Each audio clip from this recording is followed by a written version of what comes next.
Hey, what's up guys? It's your boy Daze, and you're about to watch Thorin rant for about 3 hours. One of the biggest and most consistent complaints or criticisms or concerns I've had about CSGO has been the weapon balance within the game. Not the lack of casual mode or engaging with casual fans or map pool or the engine concerns, etc. The most important and, in my opinion, most significant problem with the game has always been how the weapons have been balanced, not just relative to each other, but collectively all the weapons and how they're used and where their strengths lie. Because I've always felt that Valve had a very scattershot reasoning or logic anytime they spoke publicly, or times I've heard, and in fact myself spoken to them about weapon balance, where they're all over the place. So one day and with one guy, they'll try and make an argument about realism, or this weapon in real life wouldn't be as powerful it was in 1.6 or able to do a certain thing it was, and you wouldn't be able to jump in a certain way that you could in the early versions of CS. Or another day, all of a sudden, it's about each weapon has to have its own strength, and that if you use it in that particular way, it's very strong and it can still do something, even though you'd argue against them and go, oh yes, but what if I've got the maximum money and I have an AWP or an AK? Like, why should you ever be in a position where your weapon could have an advantage? Never mind that, they'd go with that angle. And so that was their argument, for example, as to why the AK drops off at long range as opposed to an AWP, which doesn't. So, as if anyone is not aware, if you have an AK and you stand perfectly still and the opponent stands perfectly still and you put the crosshair directly on his head at super long range, let's say you're in the pit of long A on Dust 2 and he's at the very top AWP spot at the elite crew area, then you might not actually kill him if you press mouse 1. I think it's something like you have, what is it, like 90% accuracy? Like there's still like a 10% chance or something that the bullet misses, which we've all seen happen. We've seen incredible pros do it. So a lot of the CSGO moments are whether you creep up behind them and you go to kill this guy, so you tap once and then you go on the next guy and you miss. Like that famous device clip when he was on Overpass. That's actually built into the gun. Now, it was also quite similar in 1.6 apparently. We just had this weird thing with where if you switch between the pistol, that like reset that and put it higher for some bizarre fashion. But that's an excuse they give.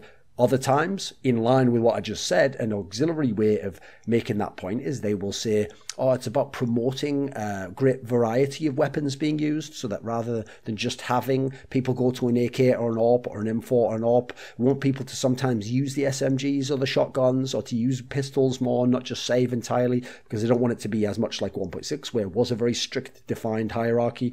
Now, my issue with this is, first and foremost, the reason why I can't just get into one very simple problem with it is because, as you see, it's all over the place. It's not a coherent, intuitive philosophy, which then clearly informs all aspects of balance and the hierarchy of the weapons.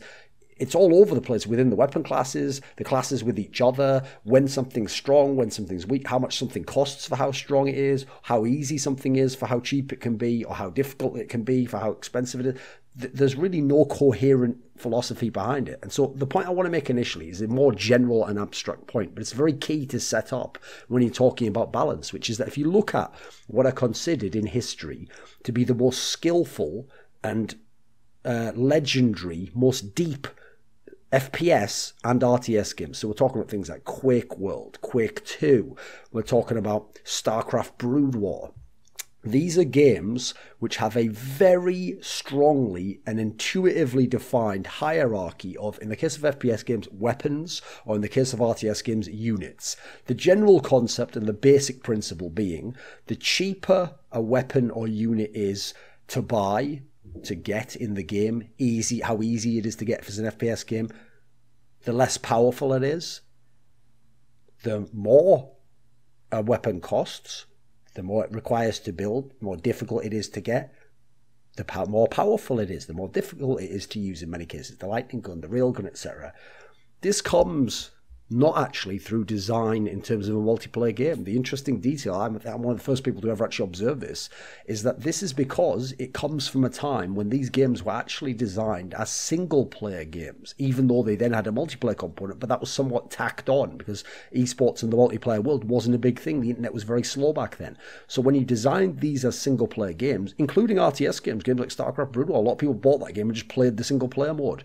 What happened was As you would go through the game, you'd start off with the cheap, simple, easy to get units and weapons, and as the game progressed and you went through levels and completed challenges and missions, you would gain access to the better weapons and units, so you had a better toolkit, a more advanced toolkit, to then solve more difficult, complicated quizzes or challenges or harder opponents that you had to beat. Obviously, in the case of the games that were FPS games like Quake, so you need a better weapon to be able to kill the ultimate boss, don't you? That's actually why there was such a strictly defined hierarchy. When multiplayer came along and balance was now a thing, which obviously, as I said previously, had been a complete afterthought that they actually hadn't put any real thinking into, and they didn't have principles like I'm laying down here, then you got into a world in which you got the game Quake 3, which, despite the fact it is a beloved game, many people think it's a wicked game, one of the things I, as an older school Quake player, always had a problem with is that Quake 3 bucked this trend of the strict hierarchy by making a lot of the guns in the middle of the hierarchy too strong in certain scenarios, so there wasn't the same hierarchy. It's like, this weapon is actually amazing at this range, this one's great over here. And so the logic was, you could, in a duel, you would have a gun pretty much at all times that you could do something with if you got the guy in the right position. So, for example, you spawned with the machine gun. Now, if the other guy's just had a fight with you and beaten you, but he has like 40 health and you spawn near him, you can kill him with that unless he gets very close to you or has the right weapon to kill you.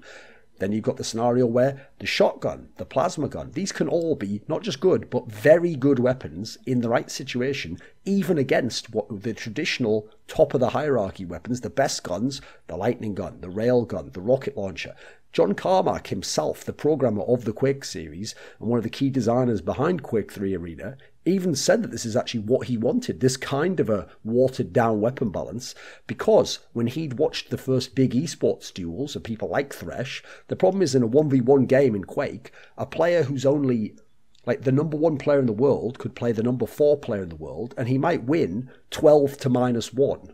So it looks on the scoreboard like he absolutely dominated him, like it wasn't even a close game. So John Carmack didn't want these blowouts. He thought they were bad for esports, bad for competition. There was no esports back then, but you know what I mean. And so he said he wanted it to be more like a basketball game, because famously in the NBA, there are very few massive blowouts. If you're leading by like 15 points, often the other team makes a run, hits some threes, and they're back in the game. He wanted it to be like that, where in a basketball game, it goes down to the last few minutes and it's still exciting. Anyone can still win. So he wanted the duel to be like that. And as a result, he basically was kind of buffing the person who's behind in the game. It's the equivalent of the Mario Kart philosophy of giving them the mushrooms that can go, the turtle shells or whatever, that the blue turtle shell, right, that knocks out the person in front of you, to be a catch-up mechanic, a comeback element that allows you to get back in the game. Problem is, for esports and hardcore competition, that's a terrible thing. That might be good for fun play or casual play, as with Mario Kart, etc., so that your little brother who's terrible at it isn't just instantly out of the race because he fucked up the first 2 corners. Problem is, for hardcore esports games, you'd hate it in something like chess if it had a comeback mechanic like that.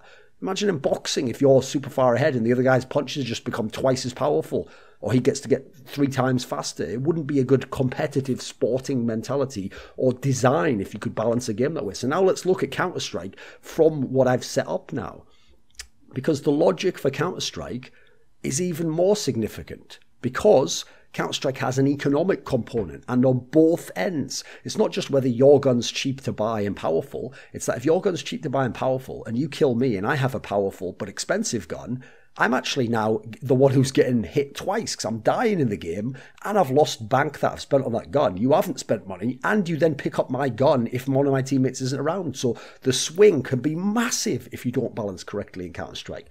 I mean, would give as an example how powerful, how insanely powerful a P250 is at very close range, in contrast to how much the gun costs and how easy it is to spam. It's insanely powerful. That's where you'll get those occasional clips from top pros where someone's bomb rushing them. A great example would be like Shadow on Mirage, a CT. Sometimes T's bomb rush you and they're super close range, and you just spam that P250. You get 2 headshots and you've just killed 2 people who had AKs and armor there. Full head armor. This is outrageous. And the weapon costs so little money. Contrast that instead to the power and efficiency of a weapon like the Galil. Much more expensive, has to be used in a much more controlled manner generally. It's not even that great a weapon, and yet it's in a better class of weapons in theory. Costs more money. Then you have the CZ and Tech 9, which have been OP as fuck at certain periods in history. Late 2014 for the CZ. early 2015 for the Tech 9. These are weapons that, again, they were like $500. Well, at one point in time, the CZ was even less. They weren't expensive weapons. They were incredibly powerful for how much they cost and somewhat easy to use. I mean, they even had an RNG element of it. So it's not even about ease. It's what they can just randomly give you kills that you didn't even earn necessarily.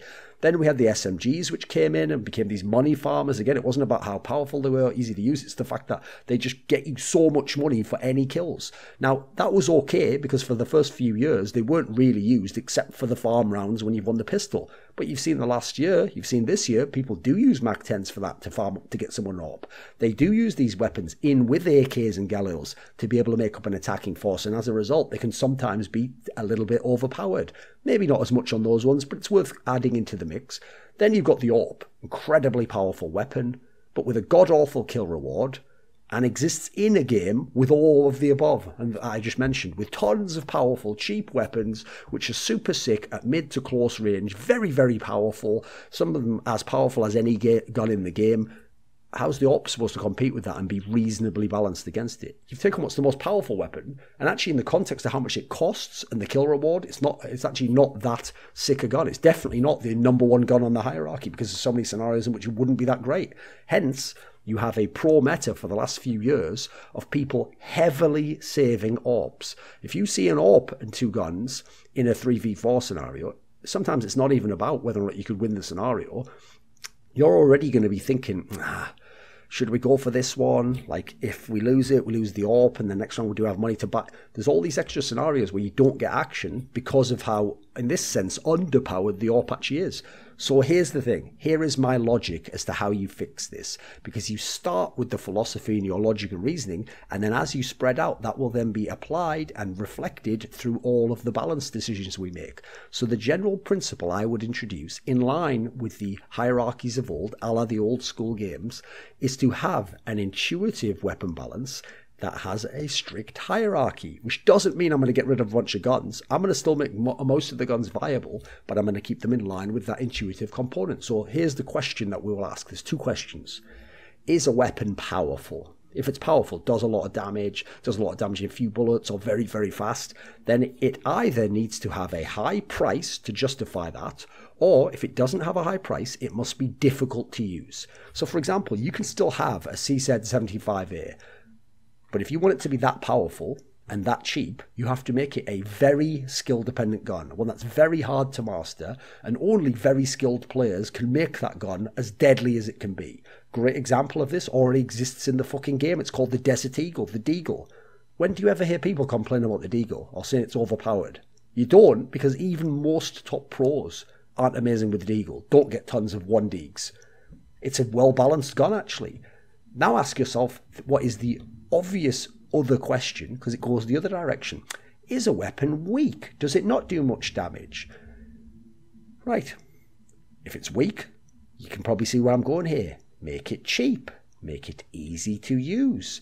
So, for example, this is how you should, in my opinion, have balanced the Tech 9. So the old Tech 9 that was super overpowered because you just spammed it, had the RNG element, it was really good at doing damage. If you accidentally hit them in the head, you were going to get a kill almost certainly. You could run while doing it, and therefore you could close ground, which is a nightmare versus an AK, etc. And obviously if you have multiple people, you're swarming them, etc. That gun would have been absolutely fine if it had just done a bit less damage. So for that money and that ease of use with the RNG element, it should have just been less powerful. In that scenario, because Valve never actually understood how it would impact a professional game dynamic, it would have been well balanced and it would have been used. Because in this world, what Valve didn't factor was how the Tech 9 would be used when people get 3 or 4 of them and bomb rush 1 or 2 people who are trapped in a corner or on one part of the map. That's when it became overpowered for its cost and how hard it was to use. In a world where it was like I say, it would be more balanced. That's why pros exploited that edge so much. So generally, I want to set a strict class hierarchy of the weapons. So for example, I would actually, with this philosophy, change some things that we haven't even complained about. So I actually, you know what, would change the Desert Eagle. I would take the Desert Eagle, because I'm trying to come up with a philosophy, as I said, and then forcibly apply that to every area. So personally, if I'm making a game, side tangent, I'd make it like Quake, and every bullet would be super accurate at long range, unless you were spraying and all this. No one's going to make that game, though. Valve doesn't want to make that game, so I'm trying to now be more pragmatic. So instead, if I've made this philosophy of a hierarchy, I have to apply it even to pistols. So I actually would make the Deagle less powerful, because I would make it so it should have a drop-off when it gets to long range. You shouldn't be able to do that super long-range Deagle headshot. I don't care how skilled it is. Again, in my world, I would make the game where you can do that, but that's not going to be a game Valve will ever be on board with, and it generally doesn't, to be honest, fit the Counter-Strike philosophy, especially because we want casuals to play the game. So I would personally make the Deagle so it's still just as powerful at mid-range, still good at close range, but I'd have the super long-range Deagle drop off a lot. And as a result, that would take away some of the danger of being an AWPer, of being an AK when a bunch of Deagles run out against you. I think that would be a way to make it fairer for the AWPer. I would have it.